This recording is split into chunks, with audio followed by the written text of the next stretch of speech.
Okay, good day mga kasolar at connected na yung TV natin.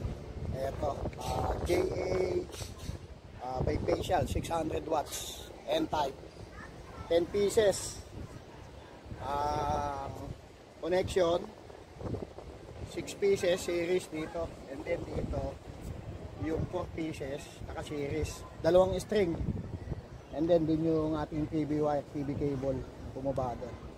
At salamat kay Sir Boots Castro. Si Sir yung may-ari ng solar na in-install dati. Thank you, Barin. Okay. Thank you, Sir Boots.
Oh, may kuryente.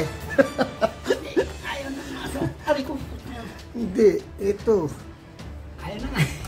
Hindi, iangat mo yan, oh. Tapos ito, ano mo, tulak mo to ng kamay mo. Yan. Yan. Tulak mo. Tulak mo yan.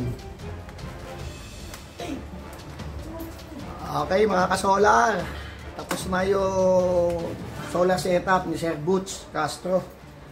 Ang battery 3 pieces na Dynes 51.2 volts 100 ampere hour, and then ang solar inverter Solis na 6,000 watts, at connected na yung ating ATS.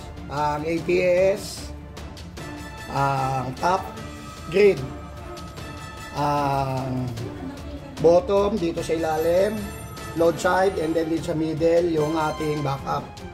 And then may AR and AN connected dito sa source A, RNN, and dito BRBN connected dito sa source B. And then ito yung ating DC circuit breaker, string 1 and then string 2, PB1, PB2, DC SPD ng ating PB, and then DC SPD dito sa pangalawang string. And then ito yung ating AC circuit breaker pang grid side, and then AC SPD ng grid side, backup side. Ito yung ating AC circuit breaker, backup side, and then meron tayo ditong AC SPD, and then ito yung DC circuit breaker ng ating battery. Okay, maraming salamat po. Ito po sila si Sir Boots. Thank you, Barin. Okay, thank you, Sir. Si Sir, yung airpot ni Sir Boots, then yung utol ni Sir Boots. Maraming salamat po.